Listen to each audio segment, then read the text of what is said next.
be ala bolo ka don an shira ala kan ye ama nyinna ala fe ka lailatul qadri fana jama nala ka jama ka abatu fana nogoya an ye ka ban ka mina ma ala kan ye alhamdulillah ma shamana de bismillah damnana an ka fɔ ɲɔgɔn ɲɛna n ko lailatul qadri su ye an bɛɛ kɛn kan jija k'a sɔrɔ mɔgɔ sɔn a baraji ka bonya kosɔn donc n'a fɔla fɛn min baraji ka bon silama kɛ ka teliya kolo ko ɲaɲini ko baara fana kɛ mɔgɔ sɔn baraji de kosɔn alikɛmalu na an ka balansiw bɛna guliya parce que alikɛmalu na balansi fila de bɛna kɛ yen ɲuman ta balansi ani juguma ta balansi donc ni o fila de bɛ fɔ i ka baaraw la baara ɲumanw ani baara jugu ni min sɛyala o bɛna dɔni o bɛna jigi ka dɔni kɔrɔta donc yɔrɔ min ta sɛyala i bɛna taga o ka côté de la juguma ta côté ala an kisi ka bɔ o ma ni ɲuman ta côté fana la alhamdulillah i bɛ taa aridinɛ na rasul sallallahu alaihi wasallam a ka lailatul qadri fɔ an ɲɛna cogo min na a ka fɔ f'a tola dɔni a bɛna lon fana fɔ an ɲɛna mais a mana fɔ tuguni mɔgɔ sɔn parce que n'i y'an ka lailatul qadri sɔrɔ ka fara su tɔw barajiw kan a baraji bɛ sɛya ka taga le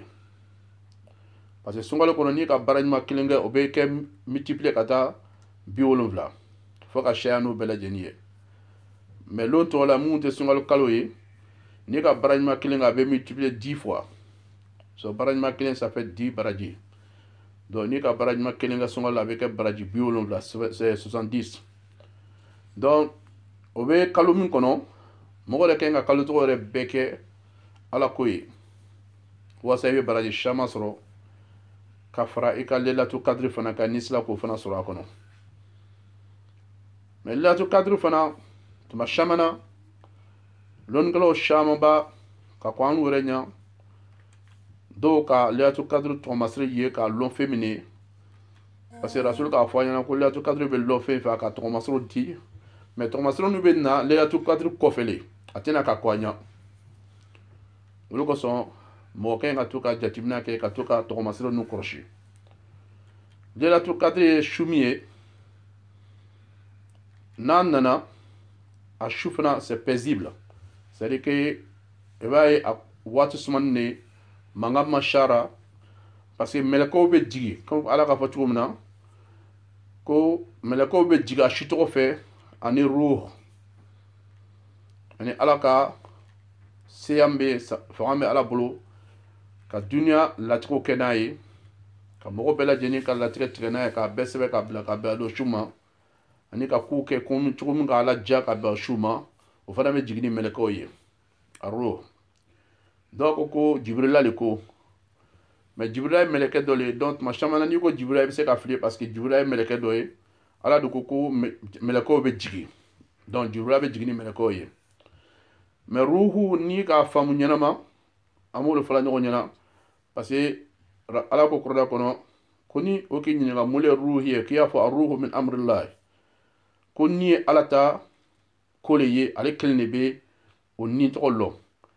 bon jurakan na ni nin an ka kɔrɔ ni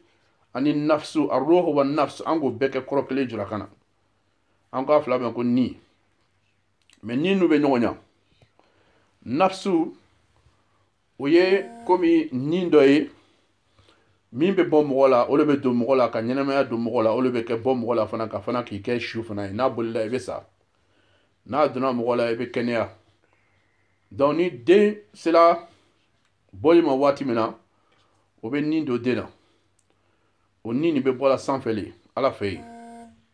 donc n'i bɛ sala fana ni nin bɛ bɔ fana tuguni farisogo la ka yɛlɛ ka taga sanfɛ donc farisogo gansan de bɛna don dugu jukɔrɔ sinon ni yɛrɛ le o le an n'u yɛrɛ an bɛɛ lajɛlen ni de ye sinon bɔgɔ nin o ye forme dɔ le ye ala ka forme min d'i ma wasa ni bɛ kɛ suturala kɔnɔ ye parce que ni tɛ yela mɔgɔ tɛ se ka ni ye ala m'o lɔnna di mɔgɔ si ma donc comme ni tɛ ye ni fana bɛ farisogo kɔnɔ donc ni bɛ farisogo kɔnɔ ɲɛnɛmaya bɛ kɛ mais ni fana bɔra farisogo kɔnɔ waati min ɲɛnɛmaya fana bɛ ban donc ani ni de bɛ taa ɲɔgɔn fɛ mais ni yɛrɛ de bɛ an yɛrɛ ye parce que ni ka jate mina exemple fitinin dɔ fɛ ni fɛn fɛn ni ka ye fanga b'a la i bɛ taa sɔrɔ fɛn dɔ de b'a la fɛn dɔgɔnin bɛ fanga d'a ma ou bien a b'a kɛ a bɛ bouger i n'a fɔ an ka mamuru bɛ cogo min na sisan nin an ka mamuru ninnu filɛ nin ye ni ka filɛ an bɛ se ka tɔgɔ la fɛn dɔ la n ko motɛri mais motɛri yɛrɛ dama tɛ wuli fana fɔ ni courant dɔ donna a la donc ni bɛ komi courant bisigi le a bɛ komi ni ka batterie bila mobili kɔnɔ o le ye courant bɔyɔrɔ ye ka na sisan ka na don mobili kɔnɔ donc o de bɛ kɛ sababu ye ka motɛri wuli mais batterie yɛrɛ ni ka comparer motɛri ma a ka dɔgɔ motɛri ma a fana baara fana ma siya ko motɛri bɛ baara kɛ cogo min na donc ni ka filɛ ni bɛ farisogo kɔnɔ mais ni yɛrɛ ma cogoya lɔn batterie fana bɛ motɛri kɔnɔ mobili kɔnɔ mais batterie yɛrɛ ma cogoya lɔn mais fanga yɛrɛ bɛ batterie yɛrɛ fana na i tɛ se k'o lɔn cogo si la parce que o fana tɛ batterie yɛrɛ kɔnɔ ye ala ka fanga dɔ le bɛ o dɔ le ye parce que hali n'i ka batterie dayɛlɛ bi k'i b'a filɛ fɛn bɛɛ kɛra batterie bɛɛ kɛra courant ye i bɛna tɔgɔ la acide la ani fɛn wɛrɛw la mais i tɛ se k'a sɔrɔ exactement fɛn bɛɛ kɛra batterie bɛɛ kɛra batterie ye parce que a dogoni b'a kɔnɔ ye donc n'i ka ala ka danni bɛɛ filɛ a bɛɛ bɛ ten de ala ka fɛn fɛn kɛ ka nin bila la fɛn fɛn bɛ se ka ko dɔ kɛ ala ka danni kɔnɔ ala yɛrɛ bɛ mun ladina na ala k'a bɛɛ kɛ fɛn fɛn bɛ k'a kɔnɔ a bɛ kɛ fɛn dogoni ye ala kelen ka fanga de b'a kan donc o b'a yira k'a fɔ ko masa min bɛ yen tiɲɛ yɛrɛ la a bɛ yen min ma la ala ko la a y'a lɔn ko ala bɛ yen ala fana k'an dan ko an ye na min kɛ wa ma khalaqtul jinna wal insa illa liya'buduni ala ko k'an m'an dan foyi kama fo ka n'ale bato donc bato ni a bɛ kɛ k'an to baara la a bɛ to k'a kɛ ka sɔrɔ an tɛ baara kɛ la a bɛ to k'a to ka sɔrɔ ala bɛ sunɔgɔ la waati dɔw la n'an lacogo ɲɛna n'an lala ni ala tɔgɔ ye n'an ka ala tɔgɔ fɔ k'a la n'an ko bisimilahi rahmani rahim ka sɔrɔ k'a la donc an bɛ bato fana kɔnɔ waati la parce que an k'an yɛrɛ kalifa ala ma an fana ka masaya di ala ma an sɔrɔla k'a la donc ninnu bɛɛ lajɛlen bɛ lɔn k'an bɛ ala ko la cogo di tuma min na n'i k'i ka ko bɛɛ kɛ ala tɔgɔ la donc i bɛ fɛn fɛn kɛ i b'a bɔ fɔ bisimilahi rahmani rahim bisimilahi n k'an ka ko nin daminɛ ala tɔgɔ la fɛn min n k'a daminɛ tɔgɔ jumɛn de la bisimi allah ala tɔgɔ la donc mɔgɔ o mɔgɔ n'i ka baara y'o ye i b'a ye tuma caman na i ni sitanaw fana tɛ gbɛrɛ ɲɔgɔn na sitana fana tana le ala tɔgɔ bɛ fɔ yɔrɔ min na o man di sitana ye parce que sitana ye dibi le ye ala tɔgɔ ye nɔɔrɔ le ye nɔɔrɔ dɔ fanga ka bon dibi ma a bɛ komi ni an ko sisan ko kuran fana fanga ka bon cogo min na an k'o bɛɛ kɛ tasuma o bɛɛ ye yelen ye bon dibi n'i ka tasuma mɛnna dɔrɔn dibi bɛ taga donc dibi bɛ kɛlɛ tuma min na ni nɔrɔ tɛ yen mais dibi tɛ se ka nɔrɔ datugu parce que nɔrɔ fanga ka bon ni dibi ye ninnu bɛɛ analyse dɔw le ye silamɛ ka ɲi ka sigi tuma caman ka ko jate minɛ ka ala lɔn n'a ye ka ala ko ɲuman lɔn n'a ye nin bɛɛ la tɔgɔ fana an b'a fɔ nin bɛɛ ma ko azikr nin bɛɛ ala ko fɔ dɔ ye alhamdulilayi an bɛ su min na ala tala ka tɔgɔmasolo dɔw bila alikuranɛ yɛrɛ kɔnɔ ka yira n na k'a fɔ ko lailatul kadiri su k'a bɛ bɛnna su nin de ma mais a fɛn ninnu tɛ lɔn fɔ n'ala k'a lɔn na di mɔgɔw ma k'a fɔlɔ yɛrɛ kɛ min ye fɔlɔ an bɛ to k'a fɔ san bɛɛ lajɛlen na sura min jigila nin min inna anzalnahu fi lailatul qadr lailatul qadr khayrun min alfi shahr tatanazzalu almalaikatu waruhu fiha bi'izni rabbihim min kulli amrin salamun hiya hatta matla'il fajr sura nin ni k'a filɛ ni ka a mot nu calculer ka tugu ɲɔgɔn na ka se i bɛ taga se tere 27 ma yɔrɔ min na o bɛ taga bɛn hiya kɔrɔ le ye ko lailatul qadr bɛ bɛnna nin lon de ma hiya binisba ila al-lailatul qadr k'a fɔ ko lailatul qadr bɛ bɛn ka bɛn nin lon ma a bɛ taga calculer ka taga bɛn 27 de ma donc i ka ye tuma caman na an ka mɔgɔw so u bɛ fanga di 27 ma an ka mɔgɔ dama tɛ hali Saudiya la n'i ka u ka télévision dayɛlɛ bi i bɛna ye u bɛ fanga di 27 ma cogo min na o t'a don su tɔw la ten mais rasul fana ka mɔgɔ wulila fo ka fara kalo kɔnɔ daya kalo laban kalo traitant laban na a daya lo ninnu na i n'a fɔ 21 23 25 27 29 rasul k'a fɔ k'a b'olu fana cɛ ma a kɛni k'a fɔ k'a bɛ laban su laban tan laban na a bana ka précision wɛrɛ kɛ tuguni k'a bɛ sɔrɔ loro ninnu cɛ ma min ye odd days c'est à dire mun ye lo min dayagala olu su donc tere bɔn olu labɔ fana caman fana tuguni donc o ye kelen ni fana ka sura yɛrɛ fana filɛ kɔrɔna kɔnɔ sura nombre da a bɛ taa bɛn nombre ma parce que sura bɛ compter ka bila fatiha la donc sura bɛɛ a la nombre le bɛ yen fo ka taa se sura 10 kɛmɛ ani 14 donc sura kɛmɛ ani 14 numéro b'a bɛɛ la donc suratul qadr min ye latigɛ sura ye ale sura bɛnna 27 ma o kɔrɔ tuguni k'a yira tuguni ko 27 su ni latigɛ su a sura fana taga bɛn o de ma kɔrɔna kɔnɔ donc nin bɛɛ ye tɔgɔmasɛbɛ dɔw le ye jateminɛw fɛ mɔgɔw fana tɛmɛna fana ka kɔrɔ rasulullah sallallahu alaihi wasallam ka fɛn dɔ ci wulada na mɔgɔw ma n ko k'a bila kɔnɔ k'an bɛna latigɛ kadiri siɲɛna bi mɔgɔ sɔrɔla sahaba dɔw cɛla sahaba dɔw ala kila ka sahaba dɔw ala kila kɔfɛ mun ka yira k'a fɔ k'olu ka tɔgɔmasɛbɛ min ye ala kila ka min fɔ tɔgɔmasɛbɛ min bɛ latigɛ kadiri la a caman bi kɛla latigɛ kadiri tɛmɛni kɔfɛ i n'a fɔ sini sɔgɔma sisan i bɛna lɔn ni latigɛ kadiri n'ale tɛ i b'a lɔn o tɔgɔmasɛbɛw fɛ a dɔ ye a tɔgɔmasɛbɛ dɔ ye tuma caman na i b'a ye sanji bɛ bin ka bɛn a su ma ou bien a sɔgɔmala ma ou bien ni tile bɔla waati min na sanni tile bɛ bɔ parce que a tile tɛ mɔgɔ jeni na donc o y'a tɔgɔmasɛbɛ dɔ ye a bɛ kɛ tile bɛ bɔ mais fanga bɛrɛ t'a la i bɛ ten a fanga a ka bon mais fanga bɛrɛ t'a la a tɛ mɔgɔ jeni komi tile n'a bɔla a bɛ mɔgɔ jeni cogo min a t'a kɛ ten parce que a su tɔgɔ ye ala ko kisi le a su bɛɛ ye kisi ye hatta matla alfajiri fo ka taga se fajiri bɔkun waati ma donc kisi kɔni ye fɛn min ye bɛɛ kɛ k'o lɔ o de ye lafiya ye tɔɔrɔya t'i kan o de ye kisi ye donc a su fana bɛɛ ye kisi ye parce que mɛlɛkɛw bɛ jigin ka na dugukolo fa denw donc mɛlɛkɛ n'u bɛ na ni mun ye u bɛ na ni rahma ni hinɛ ye ani kisi donc hinɛ ni kisi ninnu u bɛ n'o kɛ an ye rasul ka sahabaw a ka mandow ye u bɛ dugawu kɛ silamɛw ye u bɛ dugawu kɛ ala kila ka mandow ye hinɛ la ani kisi la fo ka taga fajiri se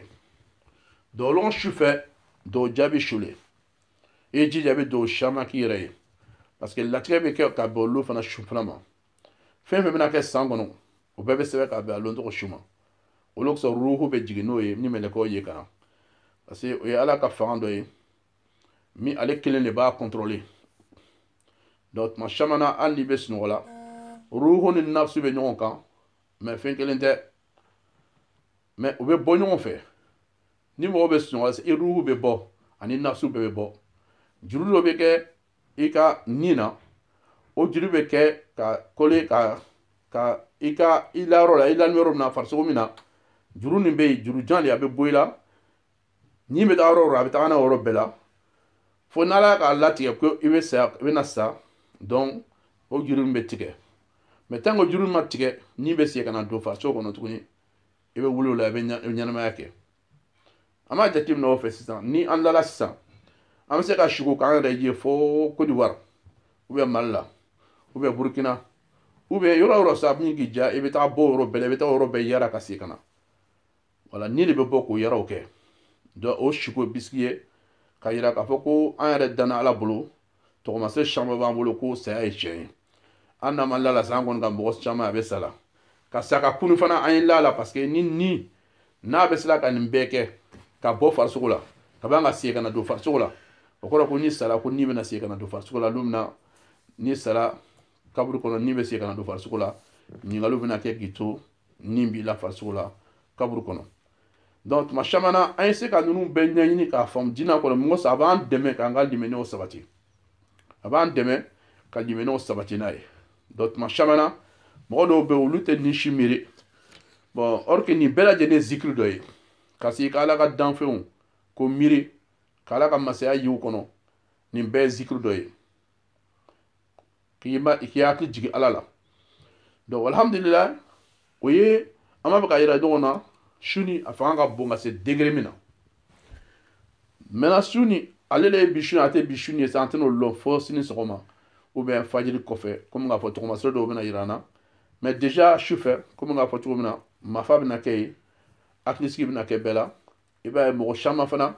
bɛna a su fana k'a si ɲɛna parce que mɔgɔ caman fana k'a remarqué k'a fɔ chaque année o tɔgɔmasɛbɛ fɔlɔ a bɛ kɛra la tuma caman na a la fɛ an b'a yɛlɛ sɔn walhamdulillah maintenant laylatul kadiri kɔfɛ sisan bolo bɛ an ɲɛ sisan alhamdulillah an ka baraji caman ɲini ala fɛ an b'a ɲini ala fɛ ka baraji ninnu k'a sɛbɛn an ye an ka ala dari kɛ k'a bɛɛ minɛ an ma k'a k'a ma siniɲɛsigi ye mais tuma caman na min jɔrɔ bɛ kɛ an na sisan silamɛw na o ye caman de bɛ yen ni sunkalo ka bɔ olu ka silamɛya bɛ sabati mais ni sunkalo banna ka ban o ka silamɛya bɛ ban a bɛ ban ni sunkalo ye ala y'an kisi ka bɔ o ma sunkalo bɛ nana ka na entraîner le k'an kɛ an bɛ se ka kɛ ala mɔgɔ ye cogo min na parce que i ka dɔn farisogo bɛ dumuni kɛ cogo min na farisogo mago bɛ dumuni na cogo min na ni fana mako bɛ ala ko la ten de ni mako bɛ ala ko la ten de parce que fɛn fɛn n'an ka kɛ sunkalo kɔnɔ a fɛn ninnu fanba bɛ jouer la ni de kan par exemple ka kɔngɔ minɛ a bɛ ni tɔɔrɔ parce que ni ma dege kɔngɔ minɛ na mais a bɛ kɛ k'ale entraîner ou bien k'ale surunya ala la n'o ye parce que a nafsu amaratu biso ala ko de kuranna kɔnɔ ni de bɛ mɔgɔ biliki ɲamari ka tiɲɛni kɛ ni de bɛ mɔgɔ bila la maintenant ni ala ka kɛ i sera ka ala sɔrɔ ni ye ka ala dari ka ban ka ala ko kɛ fo i ni sera ka sɔn ala la i b'a ye i ka juguma bɛ dɔgɔya donc o de kosɔn sunkalo kɔnɔ an bɛna fɛn fɛn kɛ sunkalo kɔnɔ a bɛ kɛla k'an dɛmɛ k'an ni yɛrɛ sabati ala ko la k'an surunya ala la k'a kɛ an bɛ ala minɛ ni fanga ye o entraînement ninnu ala k'o la kuranna kɔnɔ a ko yɔrɔ min na sunkalo ka latigɛ la a ko la'allakum tattaqun la'allakum tattaqun a ko ala ka sun jama bolo kosɔn a ka jama wasa a ka ca ala fɛ an bɛna siran ala ɲɛ an bɛna janto ala la a taqwa o de ka janto ala la parce que mɔgɔ min bɛ janto ala la a ka ca ala fɛ ale ka cɛnni tɛ ca ko mɔgɔ min janto ala la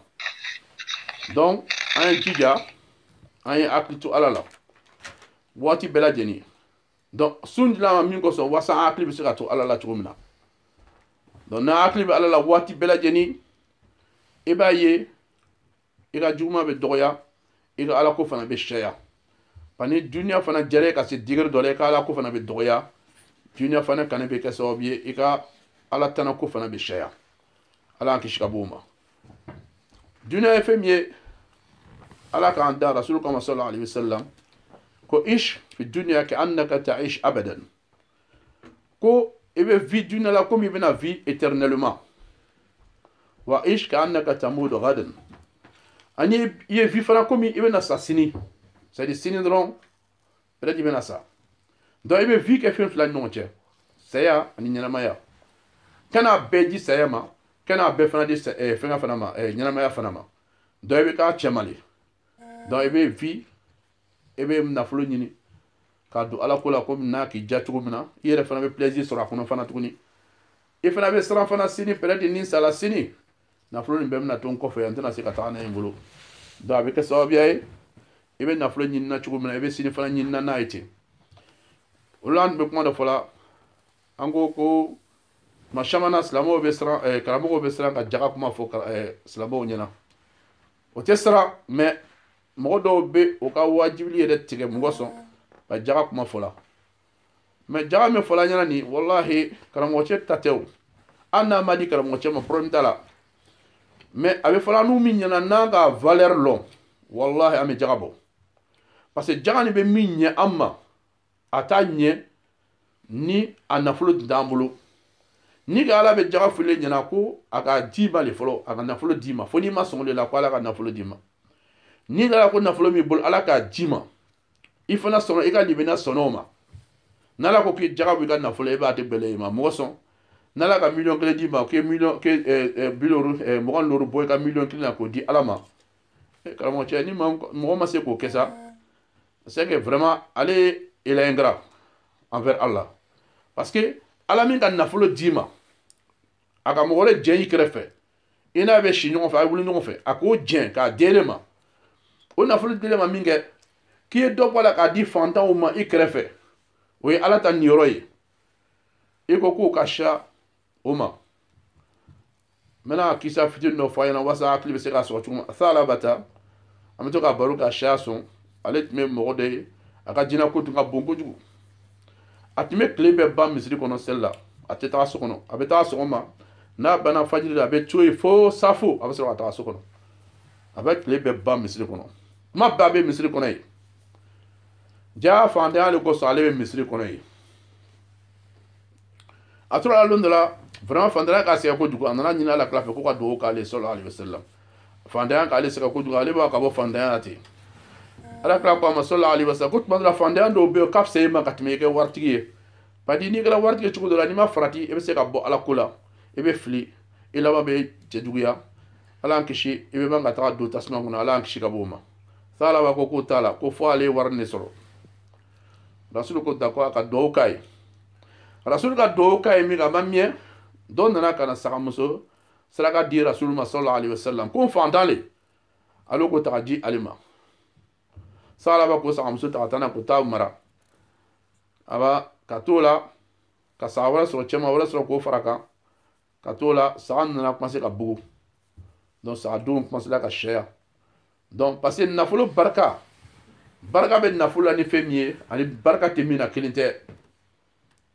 n'ala ka barika don i ka nafolo la hali n'a ka dɔgɔ a nafa ka bon ka tɛmɛ min ka nafolo ka sɛya et puis barika t'a la ala y'an kisi ka bɔ barika ntanya ma nafolo la o de sɔrɔ an bɛ dugawu kɛ waati bɛɛ ala barika don an ka nafolo la an denw an n'a nafolo an bɛ dugawu kɛ lon bɛɛ ala barika don an denw na an n'a musow n'an ka nafolo bɛɛ lajɛlen na parce que ni barika donna denw ni musow ni nafolo la i b'a ye ele yɛrɛ bɛ lafiya i fana bɛ nisɔndiya i ka diɲɛ balo kɔnɔ mais ni barika bɔra i ka fɛnw bɛɛ lajɛlen na ala y'an kisi wallahi i ni ɲani de i ni sɛgɛ fana de ala y'an kisi ka bɔ o bɛɛ lajɛlen ma o de sɔrɔ an ye dugawu kɛ waati bɛɛ an yɛrɛ ye barika la barika fana an ka jɔrɔ ko barika k'a bɛ feere lɔgɔ la ko a bɛ feere lɔgɔ la mais a tɛ san lɔgɔ la bon ni kuma fila nin tɛ kuma kɔnɔma ye sinon kuma a bɛ feere lɔgɔ la mais a tɛ ye lɔgɔ la mais a bɛ feere lɔgɔ la o kɔrɔ le ye di ko barika bɛ feere a bɛ san fana mais i t'a feere tɔ ye la o kɔrɔ le ye di ko barika ɲini yɔrɔw de bɛ yen a bɛ ɲini yɔrɔ jumɛn ala fɛ yen ni ka ala ka jaga bɔ ka di fantanw ma ani ka saraka bɔ i ka nafolo la o ye barika dɔ ɲinitɔ ye a bɛ ɲini yɔrɔ jumɛn ni k'i bangebaaw ladon n'i ka nafolo ye i fa ni baw k'olu don i n'i ka nafolo k'olu nafolo di olu ma k'olu lajɛ n'i ka nafolo ye i balimaw ani i sigiɲɔgɔn fantan mun bɛ yen ni k'olu kɛ ka ban ala bɛ barika don i ka nafolo la tuma dɔ an b'a miiri ko ni ka dɔ bɔ n ka nafolo la a bɛna ban de fani ale sitan de b'o don i hakili la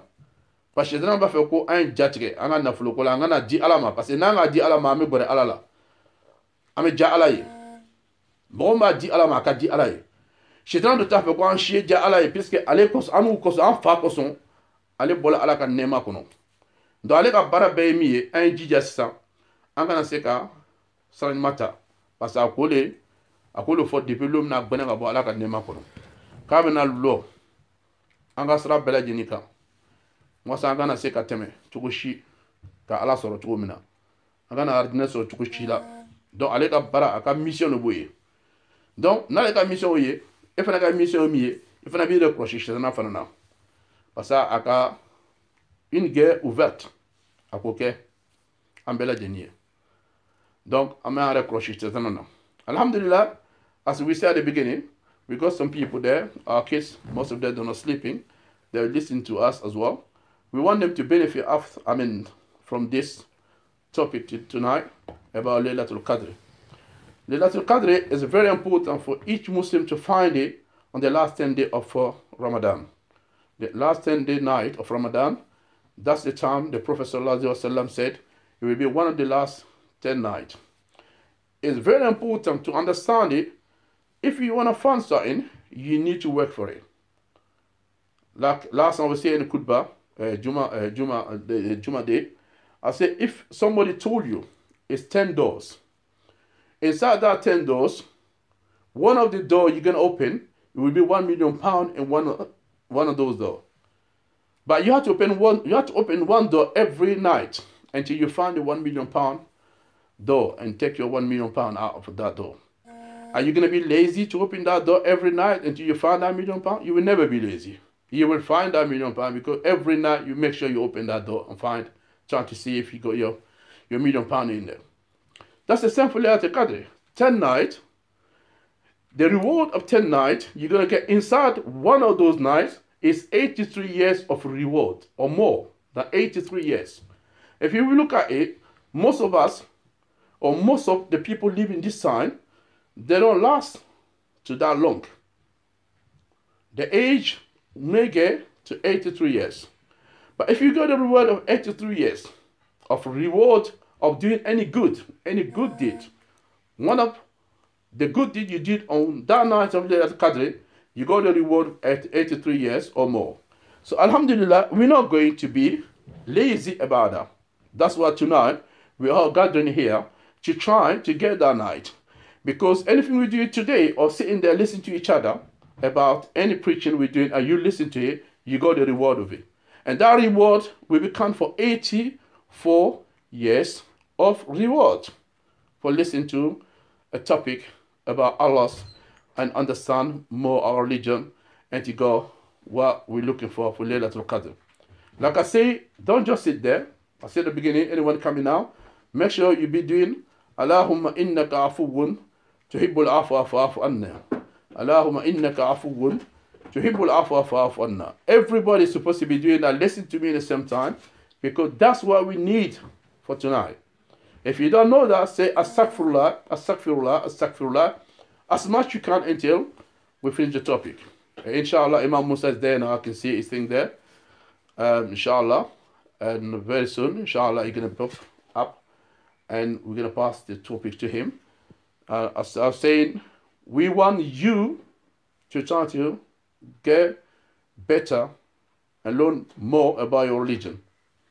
and get closer to Allah more and more. Because if you closer to Allah, you go more for this life and after this life. Because anyone close to Allah, Allah will be there for you. If you're far from Allah or you get away from Allah, Allah will let you with the devil. And the devil, what his mission is to make sure you don't get to Allah. You don't get to paradise. Because he got open war between him and our dad, with Adam alayhi salatu wasalam. Because of him, when he refused to prostrate for Adam alayhi salatu wasalam, Allah kicked him out from the heaven. So that the devil always will hate us because of that. So we have to know, Allah say always in the Quran, Inna aduwwun mubin lana. Inna aduwwun lakum. Devil is our enemy. Make sure we take you for enemy. Don't misguide yourself with the devil. Because when it comes to you, it will tell you things you will think that's the right thing to do. And when you look at deeply, it's against the religion. If you do it, you did the devil wish. That's what he wanted to do. So Alhamdulillah, donc amala tanu amani na la fe suni ka barka jamalo kanye amani na la fe amana fe ka kono mi zikriye ni ala ko foy amana do fana ka ko inshallah ka be mena ananga dembe a bele jedi mala o kanye amani na la fe anga misri ko fana ka noya parce que ni ka ameni kala shunna zoomna peut-être ni misri ot mambulo ni fana lockdown fana de tay amna se ka ko ro am bet me nyonye ame sig ñoo ka ala dari ma ame mi fana ni ala nyaba ngene wala inma al a'mal bin niyyat wa inma li kulli umrin ma nawa beni kan ngene ibe ngene ta ala ko la bim nanuli dame ngene mna stole kana ala nyini ñoo fe anna te sala ka sig ñoo kan mais an sila ka ɲɔgɔn sɔrɔ ni sababuya dɔ ye min ye zoom ye min bɛ kila sababuya an bɛ sila ka kuma ɲɔgɔn fɛ donc o ye hɛrɛ dɔ le ye donc an bɛ ala tando n'o ye an b'a ɲinina ala fɛ ka misiriko nɔgɔya ala o k'an ye ka misiri jama min bɛ kɛ sababuya ka aridinɛ fana nɔgɔya ye sini ala o k'an ye ka kɛ sababuya an b'an ka denmisɛnw fana kalan cogo min na misiri ninnu kɔnɔ an'an ka musow an'an yɛrɛ ka diinɛ kalan cogo min na k'o misiri nɔgɔya an ye ala o k'an ye n'a ko nɔgɔya k'a kɛ an ye sarakatu jariya saraka min bɛ a tɛ tigɛ parce que mɔgɔ n'i ka misiri lo ala ye n'i bɛ ɲɛna a baraji bɛ sɛbɛn ye ni don min na i tɛ ɲɛna fana dun a baraji fana bɛ sɛbɛn ye tuguni donc baraji min a tɛ bana donc tant que misiri bɛ mɔgɔw bɛ selila la i b'a baraji sɔrɔ donc misiri ye fɛn dɔ ye an bɛɛ ka ɲi k'an jija ka to ka misiri ko kɛ sɛbɛn ye an n'an taara sɔrɔ mɔgɔ dɔ bɛ misiri lo la a ka dɔgɔya cogo cogo wari min n'an ka sɔrɔ n'an sera ka don a la an b'a la tando donc alhamdulillah an balima dɔ ka allahumma innaka afuwwun tuhibbul afwa fa'fu anni fa'fu anni i b'a fɔ fa'fu anna a fa'fu anni a bɛɛ kelen mais fa'fu anna o de jama ta ye fa'fu anni o ye mɔgɔ kelen ta ye mais komi an bɛ jama na donc an bɛ se ka fa'fu anna n'o ŋaniya ye wasa ala bɛ hinɛ an bɛɛ lajɛlen na parce que an bɛ kuma na nin an n'u t'a kɛla sisan donc n'a an ka kɛ ɲɔgɔn ye o baraji ka bon parce que silamɛ n'i ka dugawu k'i balima ye ni mɔgɔ kelen ni ala b'o mɔgɔ kelen baraji d'i ma ni mɔgɔ 1000 ni ala b'o mɔgɔ 1000 baraji d'i ma parce que ka dugawu k'i balima a bɛ ka ɲumanya dɔ de k'a ye n'i ka dugawu k'i balima a bɛ komi ka ɲumanya dɔ k'i balima ye donc ka ɲumanya k'i balima ye o baraji ka ca kojugu an k'o kuma de fɔ depuis kuma daminɛ na an ko n'ala ka hɛrɛ k'i ye i y'a to hɛrɛ nin ye se i balimaw ma a ye se silamaɲɔgɔnw ma a ye se hali i sigiɲɔgɔnw ma mun tɛ silama ye i bangebaaw ye dɔ sɔrɔ a la a hɛrɛ kana da i kelen na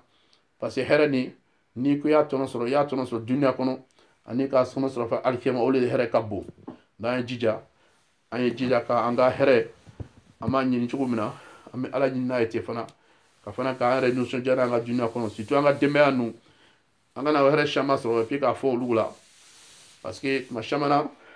ni an ka hɛrɛ sɔrɔ n'olu ma se ka lafiya n'a ye hɛrɛ nin a bɛ komi an ma hɛrɛ sɔrɔ parce que rasulu ko sallallahu alaihi wasallam ko saraka bɛɛ ɲuman o de bɛ min kɛ i denbaya ye o kɔrɔ le de n'i ka sɛw san ka na di u ma ni sogo jɛniniw i ni musow ni denw sigila k'o domu i b'a ye ala bɛ se ka dɔ fara nafolo kan ten parce que a ka lɔ k'a ka min d'i ma i m'a da i kelen ma i ka dɔ di i ka denbaya ma ani i ka dɔ di i fa ni ba ma i ka dɔ di dɔgɔninw ni kɔrɔw ma donc ala bɛ caman fara kan parce que ala ka garijɛgɛ bɛ tilan cogo min na a b'a filɛ i b'a tilan ka taa yɔrɔ min na a b'olu bɛɛ ta fara ɲɔgɔn kan na di e kelen ma parce que e b'a dilan tɔgɔ ma mais ni e k'a lalɔ don min na a b'o ciw da sɔgɔ donc ele fana bɛna ye ko wari bɛ dɔgɔya o tɛ i tun bɛ min na k'a kɔrɔ e k'o de dabila donc i bɛ jija kana dabila parce que sitana fana bɛna tulonkɛ mɔgɔ hakili la waati dɔrɔn k'a fɔ sitana ka baara ba de b'o ye a bɛna tuma bɛɛ ka na filɛ a bɛ se k'an tromper cogo min na donc n'a nana a bɛna f'i ɲɛna cɛ wari ba nin b'a tila ten i bɛna mun kɛ nin ye i tɛ ka wari mara bon i b'o lamɛn dɔrɔn i b'o mara n'i ko mara i ka hɛrɛ tigɛtɔ de filɛ nin ye ten ala y'an kisi ka bɔ o ma alhamdulillah imam musa salamu alaikum imam musa sanogo ala an tafi bon se ka ma labɛn fɔlɔ donc alhamdulillah donc an bɛna min kɛ sisan comme an k'a fɔ cogo an bɛna zikiri continuer ne yɛrɛ bɛna don a la sisan mais an bɛna question bonda dayɛlɛ question fana bɛ dayɛlɛ cogo min na bɛɛ bɛ se ka question poser mais an tun b'a fɛ n'a tun bɛ se ka cadrer ka bɛn an bɛ waati min na sunkalo ye parce que sunkalo an b'a kɔnɔ an ye jija ka maximaliser ka hɛrɛ sɔrɔ ka min ka baraji sɔrɔ ka maximal k'o sɔrɔ sani sunkalo bɛ ban maintenant question tɔ ninnu ni sunkalo banna peut-être an bɛ se k'olu jaabi mais n'a kɛra question min ye kɛ urgent silamɛya kɔnɔ urgent dɔ le a bɛ se k'a poser toujours inchallah donc an bɛna lɔ yan fɔlɔ bula salamu alaikum wa alaikum salam wa rahmatullah alhamdulillah i y'a kuma faamu kɛ alhamdulillah donc an bɛna kuma to i ma donc ni bɛ ka question poser o bɛ question poser bon ɲa bɛ imam ka fɛngɛ bɛ yen ɲa b'a la kɛ Galaxy J4+5 ale tɛ wa wa ale ka a ka fɛngɛ de b'o ye peut-être a ma labɛn fɔlɔ de i bɛ sɔrɔ imam Musa mais i nana i sigi bɛ ka mɔgɔw filɛ mɔgɔw b'i kɔnɔ na o i b'a ko ne kelen ye kuma tɛ yan non non c'est ne puis bon dumuni ka folo mena question do jabi sali be ban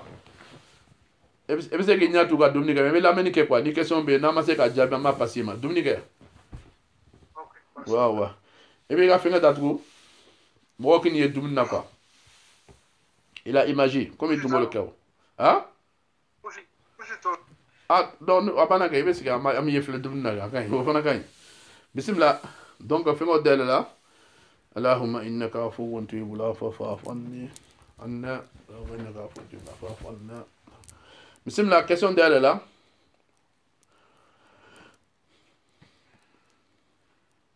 donc on est question fanatei amena teme zikri partie deuxième inchallah parce que anga wati amansha mais nasla ke tugula amen nafa shama fana sorola parce que anga nga do ka labana anga nga zikri flana ke à minuit dans 3 minutes amena zikri partie flana ke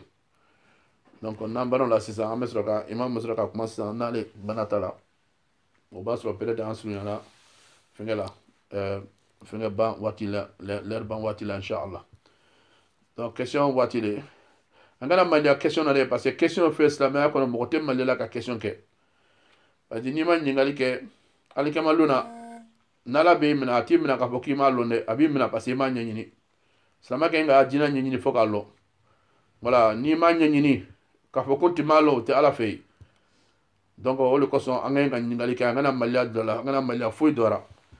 ima milo ima lo ibe dole te dolo anu re chama be ante milo do nanu ma milo amu nyini ko no fanyana do fana be wati mena nyina do ko do na nyina mu fana ko ameta olu fana nyini kana fanya kala meteni o foga kulli zi ilmin alimun ala ko di qur'an kono kullu kana bela jeni ko do ba nya fe foka ta si alama do be nyon o mo be nyon fe doni ala te foka ta si ala le laban topier sina bela jeni do be donya fe doni ala ika lon tuko do bi nya fe mais ala le laban albe kan be doni ala o kan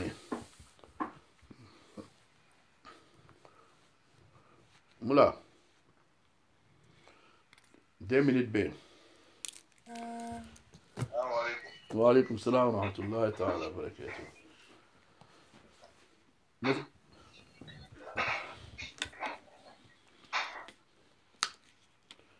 بسم الله question de tia mula afleka numéro 1 do be comment il a fait aflek ou bien fengane allahumma innaka afunna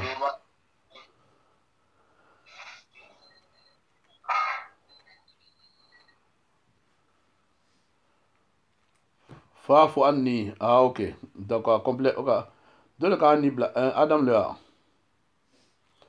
na faafu anna ayaka faafu anna ye ango fo de ba dem nana ango ama fula faafu anna mi ko son parce que jamae anna ye anni o yikelepe faafu anni o yikelepe mais comme islamia la ni ka do ki li balmo bela jeni o baraji ka bonga tebe ya ki kelepe ka do ke balma ye ala be baraji sebe ye abe ko ni mo ka do ke sa ko ala hina nyina ma on ani shu bela jeni na shu be nyina ma be ala be aba baraji sebe ka dile ma si do am do ka do ke ko ala hina islama shufru la ani islama nyina ma bela jenna allahumma ikfir li hayyina wa mayyitina donc nala olu mogo be kaburu kono ani mu re be nyina ma la stabon la ala ba be calculer ka be baraji sebe ka dima donc ay ni ka do ke jama o le fanga boya ki kele ma ba te kele abike ki kele me sakara allahumma innaka afutu bula afu anni faafu anni o kele pe kana de kele ma e ba ke be ni ko ke ba e be na fasora be ka no ya mbela dina lo kai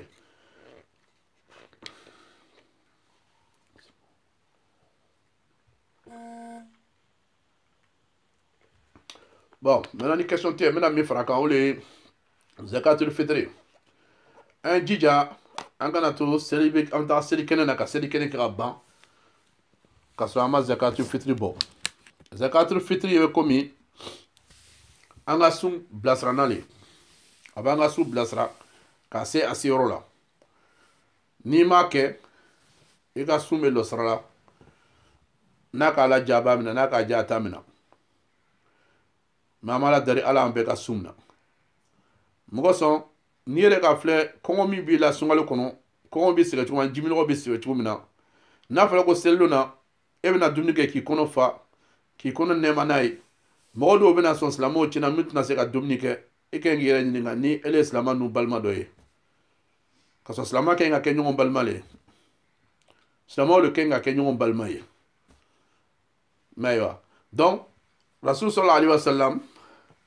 zakatu fitiri bila min kosɔn o le ye k'a kɛ ka fantanw dɛmɛ n'a ye ani miskinaw ani mɔgɔ minnu bɛ ala ko kɛla mɔgɔ 8 bɛ yen a bɛ di o mɔgɔ 8 ma donc mais a fɔlɔ-fɔlɔ ye min ye o de ye fantan ye ni fantan kɔni bɛ yen ka ban a tɛ di mɔgɔ si ma tugun fɔ fantan cɛ fantan fana ni miskina tɛ kelen ye fantan ye mɔgɔ de ye ale yɛrɛ balo foyi t'a fɛ mais miskina au moins tere kelen balo b'a bolo tere fila balo b'ale bolo mais n'o tɛmɛna ka ban balo wɛrɛ tɛ yen o ye miskina ye donc o fɛn mɔgɔ fila nin n tant que olu bɛ yɔrɔ la ka ban a ka ɲi ka di olu ma mais komi an b'a lɔn cogo min na mɔgɔ i tɛ mɔgɔ bɛɛ lɔn olu kosɔn tuma caman na o bɛ taga bila misiri la parce que misiri la bɛɛ bɛ taga misiri la misiri ka ɲi ka mɔgɔ bɛɛ lɔn mɔgɔ bɛ misiri ɲɛmɔgɔ la ni limami ye ka ɲi ka i kɔfɛ mɔgɔw lɔn voilà donc ni mɔgɔ b'a dɛsɛbaatɔw b'a la ele ka ɲi k'olu lɔn donc n'a nana di o la i bɛ se k'a di olu ma komi an b'a kɛla san bɛɛ n'a nana an b'a tila mɔgɔw la tuma caman na a yɛrɛ bɛ dɛsɛ fo an yɛrɛ bɛ dɔ bɔ an kun ka fara k'a di dɔw ma mais alhamdulillah o bɛɛ ye baraji le ye an b'a latanu n'a ye mais an ka sigida la an kana mɔgɔ dɔ sɔrɔ an cɛla min ye fantan ye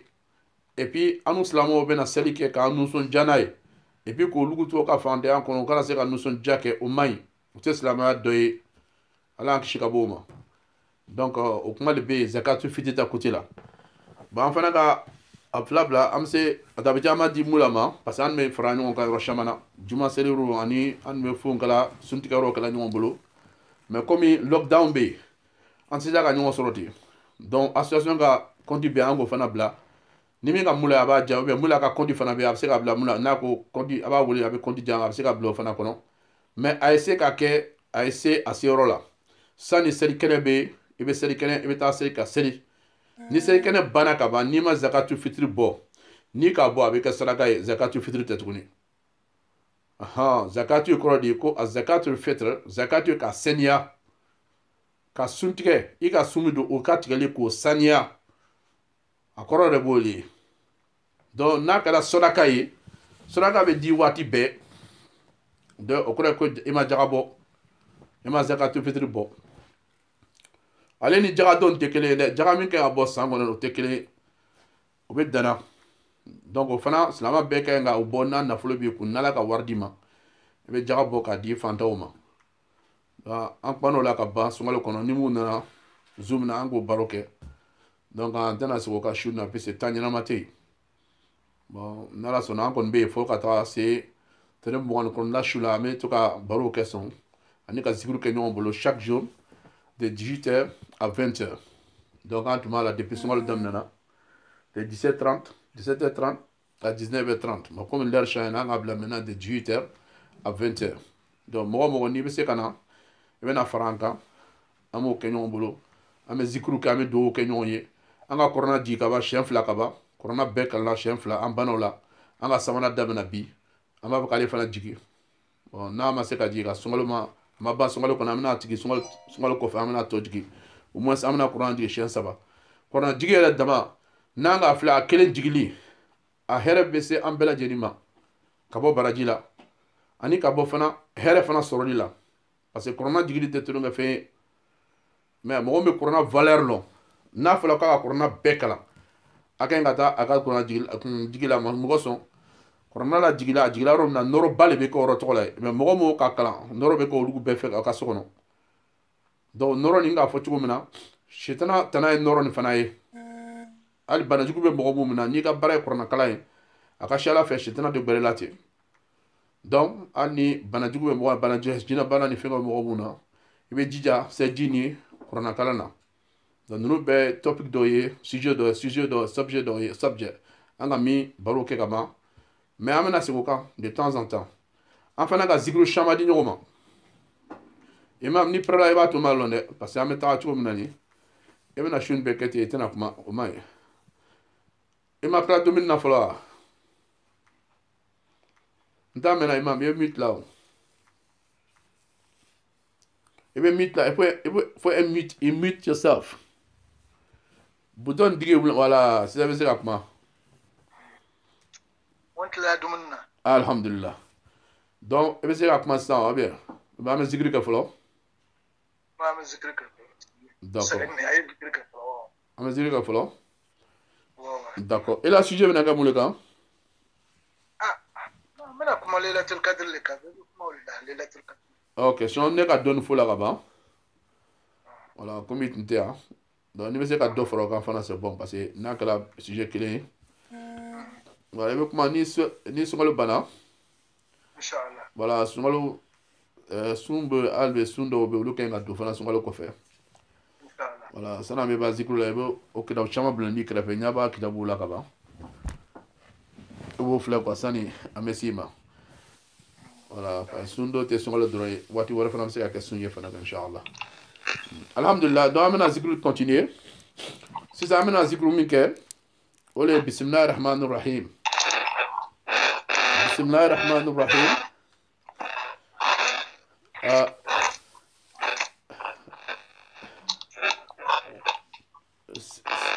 siri bizikra siri bizikra kan fene datu do siri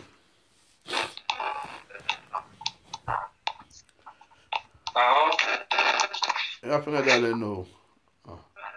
va la mythe là mythe là ok d'accord allez braje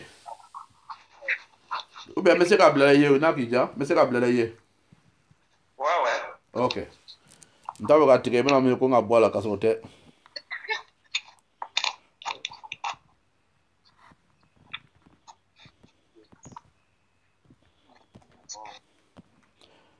alhamdulillah donc amna zikrum ke sawi bismillahir rahmanir rahim ye andu ga nafa di nyoko masungalo re bela jenna anga sakfula fana nafa di nyoko manyama donc inshallah fokata sungalo ba amena sika kan toujours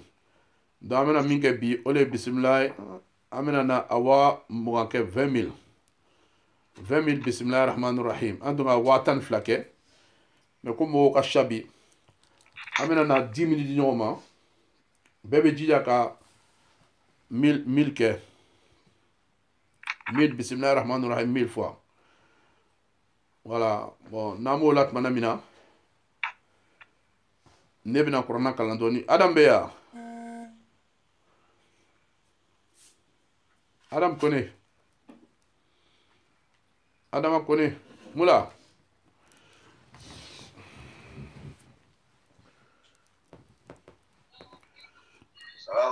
وعليكم السلام ورحمة الله تعالى وبركاته. أنا ما كنا بيا. نبي آدم دو آدم.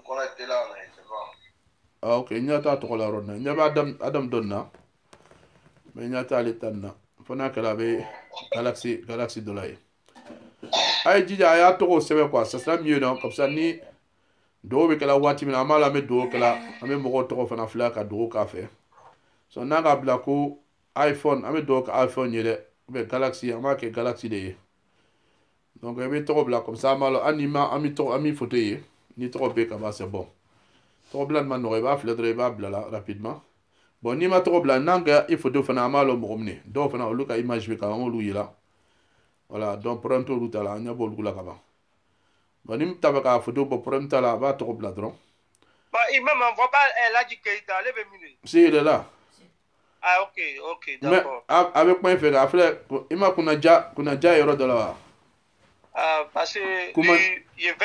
va sur lui quoi. Na be kuma ja be. Ah ok. Ouais. D'accord. Salam. Wa alaikum salam. Wa alaikum salam tout là. Donc ça vous le laisser avec la Inshallah. Donc amena bismillahir rahmanir rahim kan bela jeni wa kilinge. Un jija quoi dans 10 minutes. Ame jia ka bismillah ka da wakili na temana au moins 15 minutes amancha mula salam alaikum wa alaikum salam wa rahmatullahi ta'ala bismillah rahmani shan wakili ngo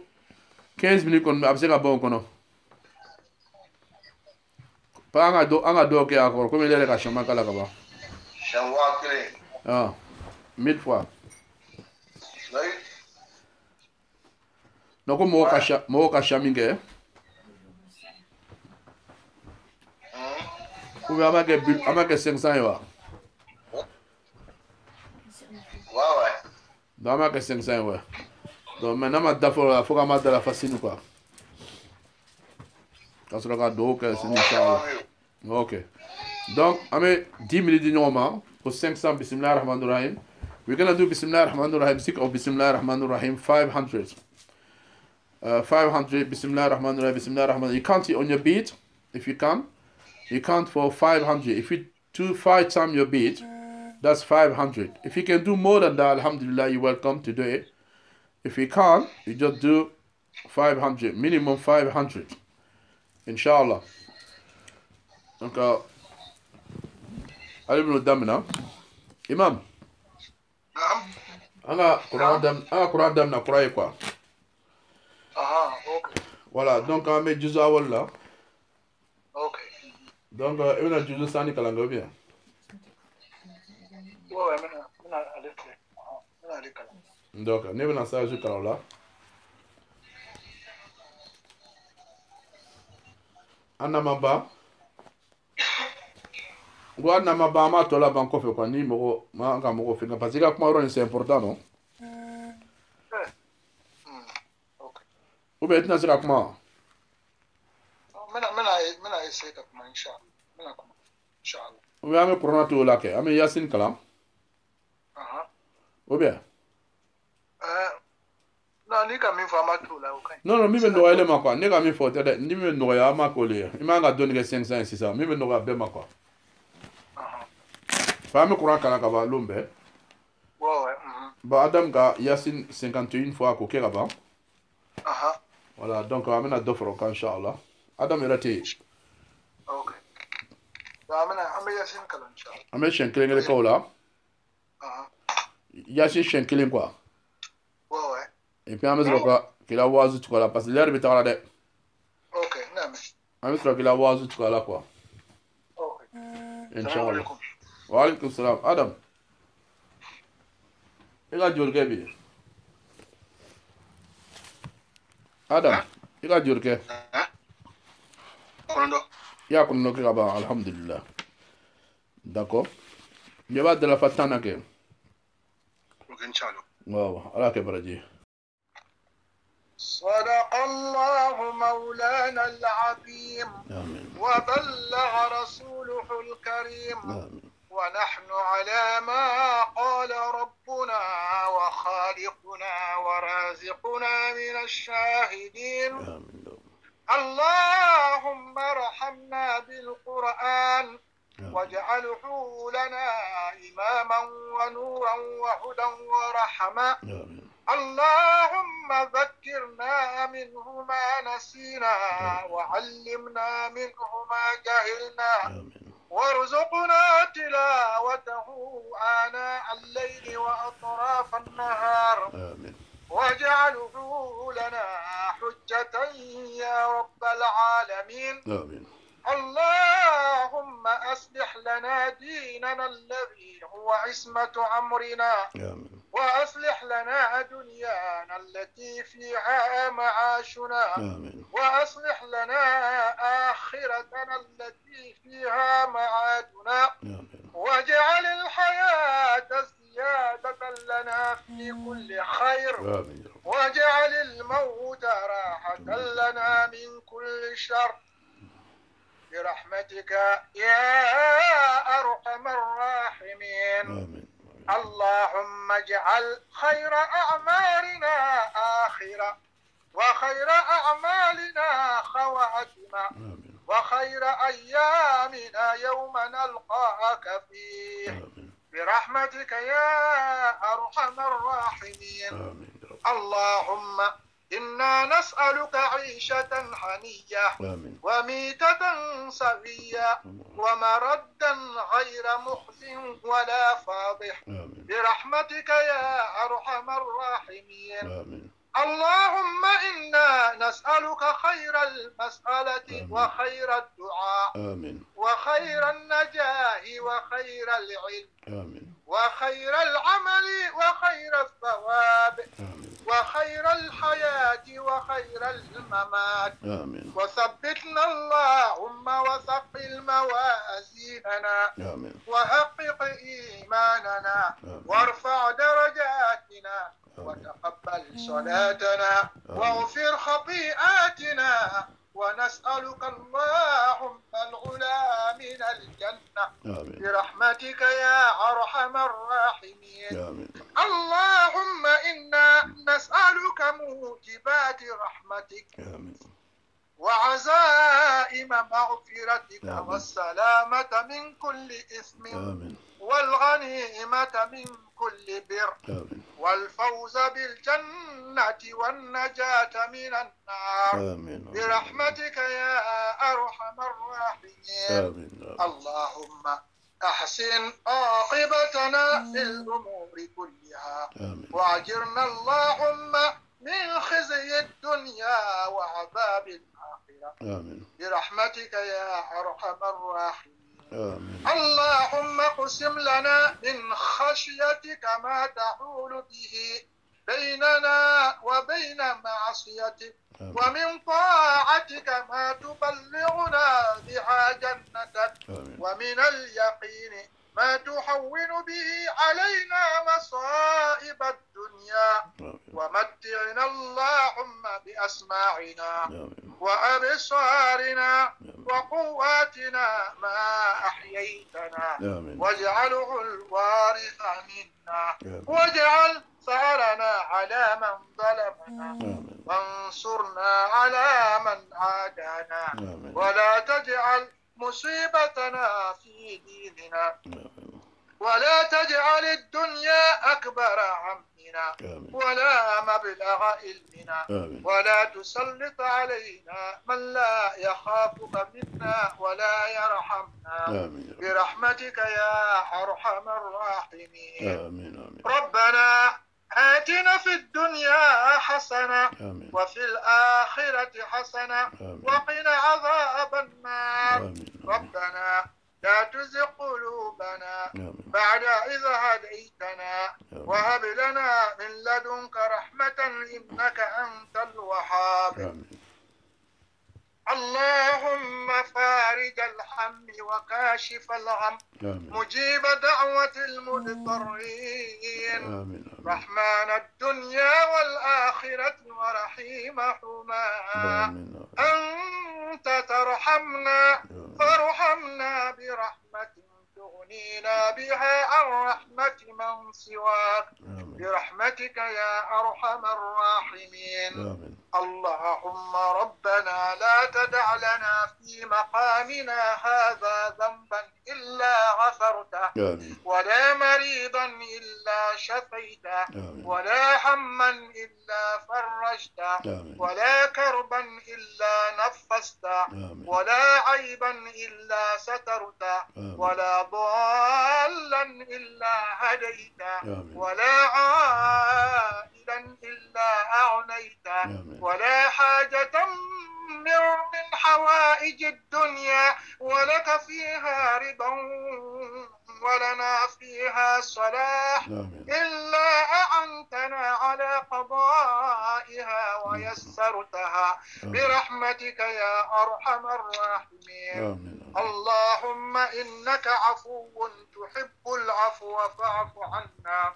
اللهم إنك عفو تحب العفو فاعف عنا. اللهم إنك عفو تحب العفو فاعف عنا. اللهم اغفر لنا ما قدمنا وما أخرنا وما أسررنا وما أعلنا وما أنت أعلم به منا. أنت المقدم وأنت المؤخر لا إله إلا أنت. اللهم اجعل جمعنا هذا جمعا مرحوما وتفرقنا من بعده تفرقا معصوما ولا تجعل فينا ولا منا منا ولا معنا شقيا ولا مطرودا ولا محروما برحمتك يا أرحم الراحمين. آمين. يا ملك يا الله. آمين. يا قدوس يا الله. آمين. يا السلام يا الله. آمين. يا مؤمن يا الله. آمين. يا مؤمن يا الله. آمين. يا محيمن يا الله. آمين. يا عزيز يا الله. آمين. يا عزيز يا الله. آمين. يا جبار يا الله. آمين. يا جبار يا الله. آمين. يا متكبر يا الله. آمين. يا متكبر يا الله. آمين. يا رحمن يا الله. آمين. يا رحيم يا الله. آمين. يا باسط يا الله. آمين. يا باسط يا الله. آمين. يا غفور يا الله. آمين. يا غفار يا الله. آمين. يا غفار يا الله. آمين. يا صبور يا الله. آمين. يا صبور يا الله. آمين. يا صبور يا الله. آمين. يا حنان. آمين. يا منان. آمين. يا حنان. آمين. يا منان. آمين. يا ذا الجلال والإكرام. آمين. يا ذا الجلال والإكرام. آمين. اللهم تقبل منا صيامنا. آمين. اللهم تقبل منا صلاتنا. آمين. اللهم تقبل منا صيامنا. آمين. اللهم تقبل منا ركوعنا. آمين. اللهم ربنا تقبل منا صلاتنا. آمين. اللهم تقبل منا سجودنا. آمين. برحمتك يا أرحم الراحمين. آمين. اللهم تقبل منا إنك أنت السميع العليم. آمين. وتب علينا إنك أنت التواب الرحيم. آمين. برحمتك يا أرحم الراحمين. آمين. برحمتك يا أرحم الراحمين. يا الله. آمين. يا الله. يا الله. آمين. يا من قال وقوله الحق. آمين. ادعوني أستجب لكم. آمين. فها نحن ندعوك يا ربنا. آمين. يا ملكنا. آمين. يا أرحم الراحمين. آمين. استجب دعاءنا. آمين. استجب دعاءنا. آمين. اللهم اكتبنا مع الذين أعتقت رقابهم من النار. آمين. برحمتك يا أرحم الراحمين. آمين. اللهم وفقنا لليلة القدر. آمين. اللهم وفقنا لليلة القدر. آمين. وتقبل منا صيامنا وركوعنا وسجودنا ودعاءنا. آمين. برحمتك يا أرحم الراحمين. آمين. اللهم واغفر لجميع موتى المسلمين. آمين. آمين. الذين شهدوا لك بالوحدانية. آمين. ولنبيك بالرسالة وماتوا على ذلك. آمين. اللهم اغفر لهم وارحمهم. آمين. وعافهم واعف عنهم. آمين. وأكرم نزلهم. آمين. وأكرم نزلهم. آمين. ووسع مدخلهم. واغسلهم بالماء والثلج والبرد. آمين. ونقهم من الذنوب والخطايا. آمين. كما ينقى الثوب الأبيض من الدنس. آمين. واغفر لنا وارحمنا حتى سرنا إلى ما صاروا إليه. آمين. برحمتك يا أرحم الراحمين. آمين. اللهم أجرنا من النار. آمين. اللهم أجرنا من النار. آمين. اللهم أجرنا من النار. آمين. اللهم أعتق رقابنا من النار. آمين. اللهم أعتق رقابنا ورقاب آبائنا ورقاب أمهاتنا ورقاب إخواننا ورقاب أخواتنا ورقاب جميع المسلمين والمسلمات من النار. اللهم أجرنا من النار وادخلنا الجنة مع الأبرار واجعل مثوانا الجنة الفردوس الأعلى بجوار حبيبنا وشفيعنا محمد صلى الله عليه وسلم. سبحان ربك رب العزة عما يصفون وسلام على المرسلين والحمد لله رب العالمين. بسر الفاتحة. الحمد لله رب العالمين الرحمن الرحيم مالك يوم الدين إياك نعبد وإياك نستعين اهدنا الصراط المستقيم صراط الذين أنعمت عليهم غير المغضوب عليهم ولا الضالين. آمين. ألا دوم ألا شريك آدم. آمين آمين آمين آمين. ألا كأنت تسمع أسرك. آمين آمين آمين آمين. عندهم بلا شيء دم. آمين آمين آمين آمين. ليلة القدر كانك مغولا مغمنو من التانك بتسمع ما أكوننا على كوكي. آمين. مغمنو من الهورانيا كبتسمع ما على كانكوي. آمين. مغمنو الجنة سورة أبو لك أنك ودوي على كانك. آمين آمين آمين آمين. وصلى الله على سيدنا كان عم يسيركون فنان نقول يعني على كان يسيركون نقول. آمين آمين آمين. لا دومنا. محمد صلى الله عليه وسلم. صلى الله عليه وسلم. لا دومنا.